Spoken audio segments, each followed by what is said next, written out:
अरे हिरन, मुझे कुछ समय दो अपनी बेटी के साथ। अपनी बेटी के साथ कुछ पल रहने दो। इतने दिनों बाद मेरे घर में कोई बच्चा हुआ है और तुम अभी उसे लेके जाने की बात कर रहे हो। जब बड़ी हो जाएगी तब तुम लेकर जाना। ठीक है, मगर बड़ी हो जाने के बाद उसे मैं ही ले जाऊंगा। बापू निश्चिंत हो जाता है और अपनी बेटी के साथ बहुत मजे से रहने लगता है। उसकी बेटी मेघा अब बड़ी हो गई। उसने उसे खूब पढ़ाया लिखाया। फिर बहुत दिनों के बाद वही हिरन उनके घर वापस आता है। ससुर जी, अब कोई बहाना नहीं चलेगा। अब आपको आपकी लड़की मुझे देनी ही होगी। अरे हाँ, दे दूंगा, मगर ऐसे कैसे दे दूं? तुम परसों आओ, मैं पंडित जी को बुलाकर तुम दोनों की शादी करवा दूंगा।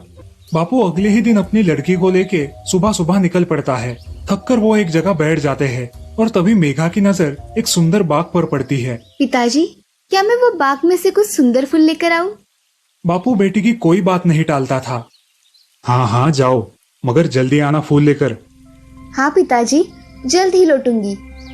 अब मेघा फूल तोड़ने में व्यस्त हो जाती है और अपनी ही धुन में चलते चलते उस बाग के बहुत अंदर तक चली जाती है।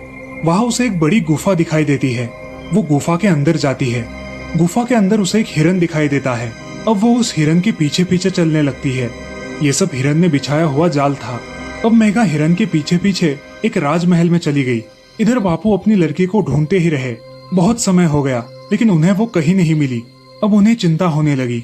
उस हिरन का एक छोटा सा राज्य था जिसमें कुछ सूबेदार थे। हिरन यहाँ का प्रधानमंत्री था और उस राज्य के राजा थे महासंभार। उनकी जनता भी बहुत थोड़ी सी ही थी। एक डायन की श्राप की वजह से वहाँ के सभी इंसान प्राणी बन गए थे। वो मुर्गा हिरन का मंत्री था और वो चिड़िया उसकी दासी थी। हिरन का राजमहल बहुत सुंदर था। चलो, मैं तुम्हें एक अजूबा दिखाता हूँ। और कौन सा अजूबा देखने का बाकी है?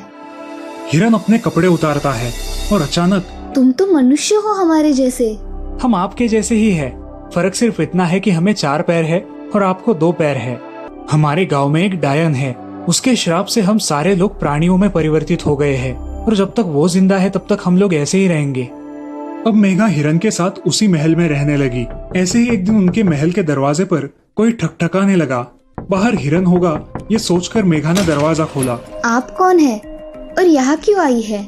मैं हिरन की मौसी हूँ और ये मेरी बेटी है। अब वो बूढ़ी औरत और वो लड़की महल में रहने लगी। मेघा उन दोनों की बहुत सेवा करती थी। एक रात मेघा को प्यास लगती है और पानी पीने के लिए वो अपने कमरे से बाहर आती है। इस लड़की को कल हम भूनकर फ्राई करके खा लेंगे। हाँ, कल तो अच्छी मेजबानी मिलेगी ना। मेघा उनकी ये बातें सुन लेती है। ये तो वो श्राप देने वाली डायन है जो कि अब मुझे खा डालेगी। अब मैं क्या करूँ? इस लड़की पर ध्यान रखना, कहीं भाग ना पाए। याद है ना, इसे फ्राई करके खाना है। हाँ पता है। मेघा ये बातें सुन लेती है और बहुत चालाकी से अपनी चुनरी बाहर डाल देती है। मेघा उस लड़की को वो चुनरी लाने के लिए बाहर भेज देती है। जैसे ही वो लड़की राजमहल के बाहर जाती है, मेघा सारे दरवाजे और खिड़कियां बंद कर लेती है। वो किचन में जाकर उस डायन की थैली देखती है। कुछ ही देर में वो डायन भी वहाँ आ जाती है और गुस्से से उस छोटी लड़की को ही खा जाती है। उस डायन की थैली में उसे जो बम मिला था, वो बम वो उस नीचे खड़ी डायन पर फेंक देती है। बहुत बड़ा विस्फोट होता है और वो डायन उसी में मर जाती है। चंदरपुर नाम के गाँव में